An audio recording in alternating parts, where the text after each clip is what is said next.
The California sun beat down on Naval Base Coronado as Sarah Mitchell stepped out of the unmarked sedan. She was 42 years old, of average height, with short brown hair tucked neatly beneath a plain baseball cap. She wore civilian clothes, jeans, and a simple white button-down shirt. Nothing about her appearance suggested the extraordinary soldier she truly was. Sarah had been summoned to Coronado for a classified briefing. The message had been brief and urgent.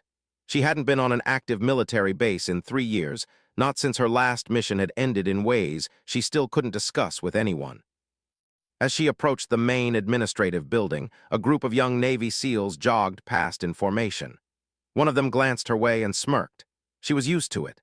At her age, and especially as a woman in civilian clothes on a SEAL base, she didn't exactly fit in.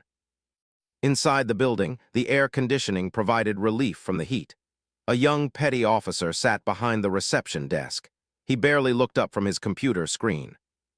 "Can I help you, ma'am?" he asked, his tone polite but disinterested. "I'm here for a 1400-hour briefing," Sarah said quietly. "Conference room 7. The petty officer's eyes remained on his screen. "Name." "Mitchell, Sarah Mitchell." He typed something, frowned, then typed again. "I don't see you on the list. Are you sure you have the right building?" Sarah pulled a folded paper from her pocket and slid it across the desk. It was her summons, stamped with high-level clearance codes. The petty officer's expression changed slightly as he read it. "Oh, okay. Down the hall, second door on the left. You'll need to wait in the anteroom until they call you in." Sarah nodded her thanks and walked down the corridor. The walls were lined with photographs of distinguished naval officers and SEAL teams throughout history. Faces of men who had served with honor. She noticed, as she always did, that there were very few women among them. The anteroom was small and sterile. She sat down on one of the hard plastic chairs and waited. Through the thin walls, she could hear voices from the conference room. Deep, authoritative male voices discussing mission parameters and asset deployment. 20 minutes passed, then 30. Sarah didn't move or complain. She had learned patience long ago in places far more uncomfortable than this. Finally, the door opened. A tall man in his mid-50s stepped out. He wore the uniform of a rear admiral, his chest decorated with an impressive array of ribbons and medals. His hair was silver, his jaw square, and his eyes sharp. This was Rear Admiral James Kensington, one of the most respected SEAL commanders in the Navy. Behind him came 3 other officers, all men, all wearing the confident bearing of Special Operations veterans. Admiral Kensington stopped when he saw Sarah. His eyebrows rose slightly. "Can I help you, miss?" he asked. There was no malice in his voice, but there was clear assumption. He thought she was lost or perhaps waiting for someone. "I'm here for the briefing, sir," Sarah said, standing. The Admiral glanced at his colleagues. One of them, a commander with a thick neck and arms like tree trunks, actually chuckled. "The briefing," Admiral Kensington repeated. "This is a classified operational briefing. Are you someone's assistant?" "No, sir, I was summoned." The commander who had chuckled spoke up. "Ma'am, I think there's been some confusion. This briefing is for Tier 1 operators only. Maybe you're looking for the administrative offices. They're in Building C." Sarah remained calm. She'd faced down armed insurgents in 3 different countries. A few dismissive officers didn't rattle her. "I'm in the right place," she said simply. Admiral Kensington's expression shifted between confusion and mild irritation. He clearly had important matters to attend to and didn't appreciate the interruption. "Listen, miss, what's your name?" "Mitchell, Sarah Mitchell." He pulled out his phone and scrolled through what appeared to be a list. His frown deepened. "You're not on my roster." "Check the classified addendum, sir, Section 7. One of the other officers, a lieutenant commander, whispered something to the Admiral. Kensington nodded and made another check on his phone. This time, his expression showed he'd found something. "All right, Ms. Mitchell," he said, his tone now slightly patronizing. "I see your name here, but I think there's been a mistake. This briefing requires active military personnel with specific operational experience. Are you a contractor, civilian intelligence?" "I'm military, sir." The commander who had laughed earlier actually grinned now. "Military? What are you, National Guard?" The other officers smiled. It wasn't cruel exactly, but it was clear they didn't take her seriously. Admiral Kensington held up a hand to quiet his men, but there was amusement in his eyes, too. He decided to humor her. "All right then," he said, his voice taking on a joking tone. "What's your rank, soldier?" The room went quiet. The three other officers were watching now, smiling, waiting for the punchline of what they assumed was some kind of misunderstanding. A female civilian in jeans, claiming to be military, showing up at a Tier 1 operational briefing.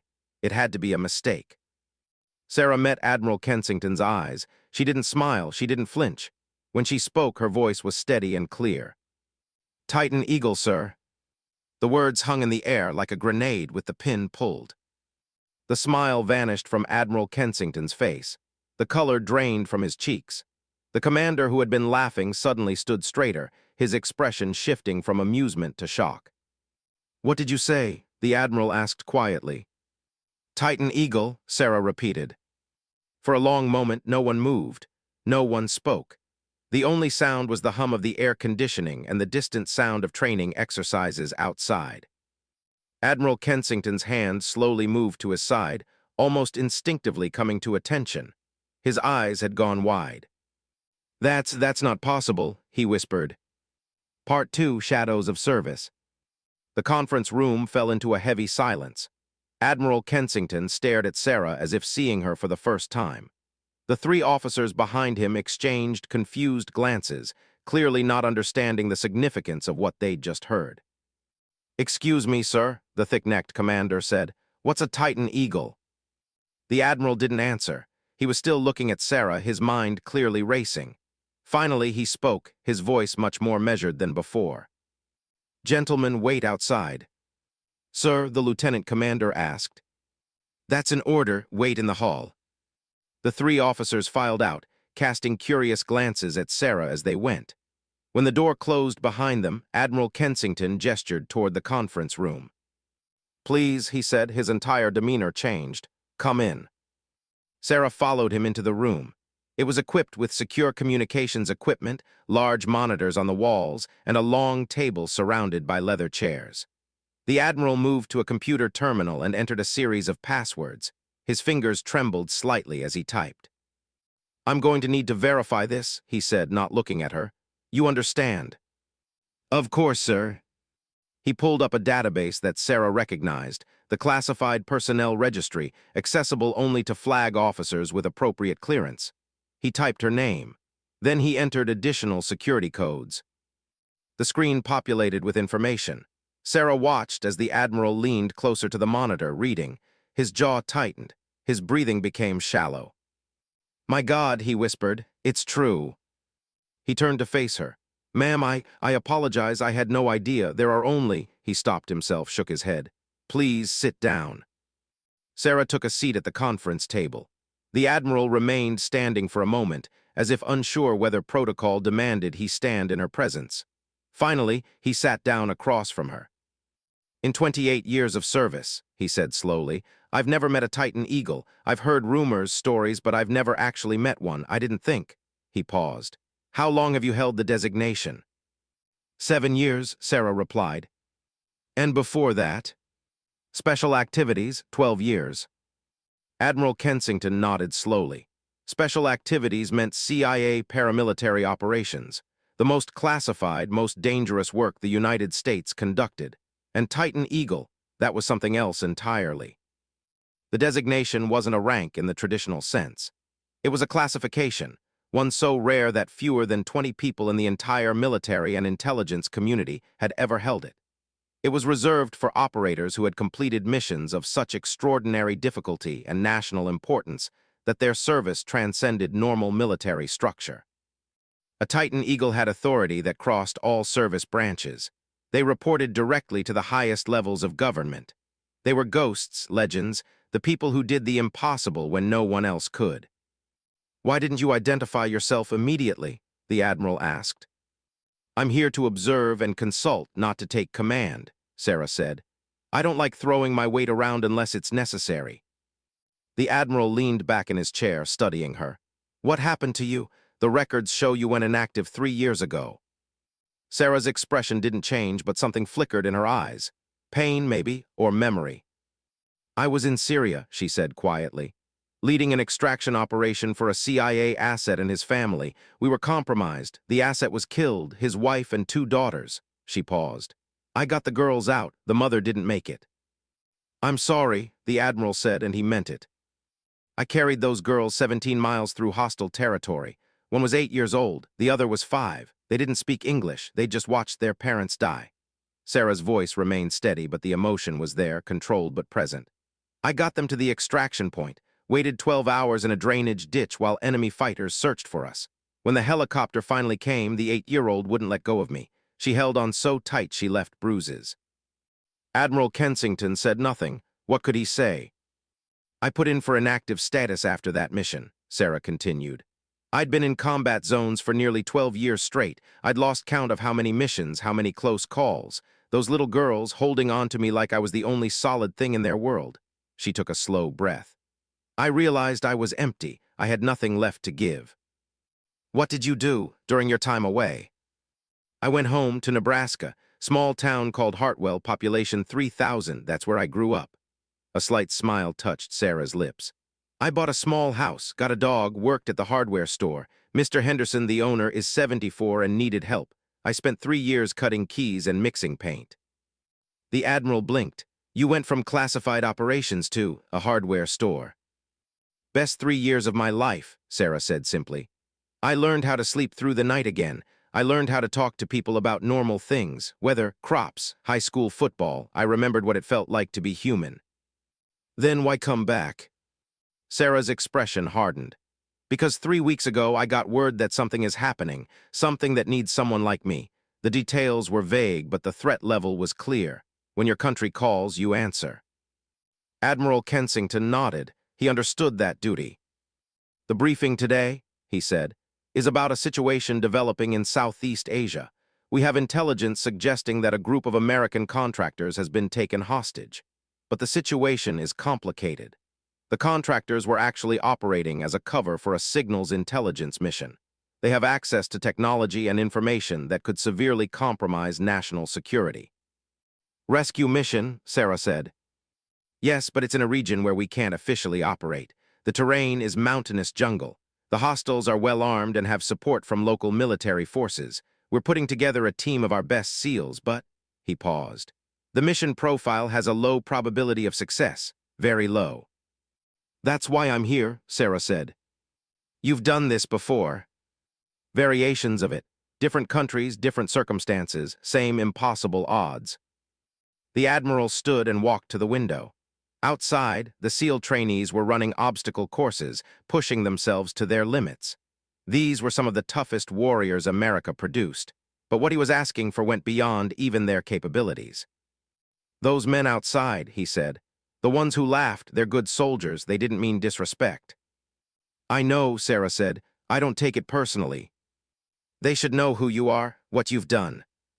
No, Sarah said firmly. They shouldn't. The designation is classified for a reason. Let them think what they want. If they need to know, they'll find out when it matters. Admiral Kensington turned back to face her. You're going to lead this mission. I'm going to consult. You have good men. I'll help them be ready. With respect, ma'am, your experience. My experience tells me that if a middle-aged woman in jeans walks in and starts giving orders to Navy SEALs, I'm going to face resistance that will compromise the mission. Let them think I'm a consultant, an advisor. I'll guide the planning. When we're in the field, capability speaks for itself. The Admiral considered this. She was right, of course. The teams needed to respect leadership, and respect had to be earned, especially with special operators. All right, he agreed. We'll do it your way, but I need to bring my officers back in for the briefing. What do you want me to tell them? Tell them I'm a consultant with relevant experience, nothing more. They're going to ask questions. Sarah smiled slightly. Then tell them it's classified, that should sound familiar. Part 3, Earning Respect. The briefing lasted 3 hours. Admiral Kensington introduced Sarah simply as Ms. Mitchell, a consultant with extensive field experience in hostile territory extraction. The 3 officers, Commander Hayes, Lieutenant Commander Petrov, and Lieutenant Barnes, accepted this explanation with barely concealed skepticism. As satellite images of the target area flashed on the screens, Sarah mostly listened. The SEAL officers presented their initial mission plan. It was competent, thorough, and by the book. It was also, in Sarah's assessment, likely to get people killed. The target location was in the mountainous region along the Myanmar-Thailand border. The hostages were being held in a fortified compound that had once been a logging operation. Intelligence suggested 12 to 15 hostiles, possibly more. The terrain made air insertion risky. The extraction window would be narrow. Commander Hayes, the thick-necked officer who had laughed at Sarah earlier, outlined the approach. "We'll insert here." He pointed to a spot on the map 3 miles from the compound. 2 teams, 8 operators total. Team 1 secures the perimeter while Team 2 enters the compound and locates the hostages. Sarah waited until he finished, then she spoke quietly. "That insertion point is too far." The room went silent. Commander Hayes turned to look at her, his expression neutral but his eyes cold. "Excuse me." 3 miles through that terrain in the dark, carrying full gear. You'll be exhausted before you reach the objective, and you'll leave a trail that any competent tracker could follow. Hayes's jaw tightened. "With respect, Ms. Mitchell, these are Navy SEALs. 3 miles is a warm-up." "In training, yes, but look at the elevation change." Sarah stood and walked to the map. She pointed to the topographical lines. "You're ascending 1,800 feet over those 3 miles. The vegetation is triple canopy jungle. The ground is unstable volcanic soil. You'll be moving in the dark to avoid detection. By the time you reach the compound, your heart rate will be elevated, your fine motor skills will be compromised, and your reaction time will be slower." "So what do you suggest?" Lieutenant Commander Petrov asked. His tone was challenging. Sarah studied the map. "Insert here instead." She pointed to a location only a mile from the compound. "It's riskier because it's closer, but it's on flat ground near this river. The water will mask your approach. You can move faster and arrive in fighting condition." "That area is exposed," Lieutenant Barnes objected. "No cover. If they have patrols, will be spotted immediately." "The river is 20 feet wide and moves fast," Sarah countered. "If you insert at 0200 hours, the current will carry you downstream past the compound. You exit the water here." She traced a route with her finger. "This tributary provides cover and puts you 300 yards from the southeast corner of the compound. According to the satellite imagery, that corner has a blind spot in their security." Admiral Kensington leaned forward, studying the map. "How do you know there's a blind spot?" Sarah pointed to details on the satellite photo. "See these structures? Guard towers. They're positioned to cover the main approaches from the north and west, where the road is. The southeast side faces the river. They're not expecting an approach from there because the current is too strong. They think it's a natural barrier." "The current is too strong," Commander Hayes said. "It would sweep the team past the insertion point." "Not if you use it correctly," Sarah said.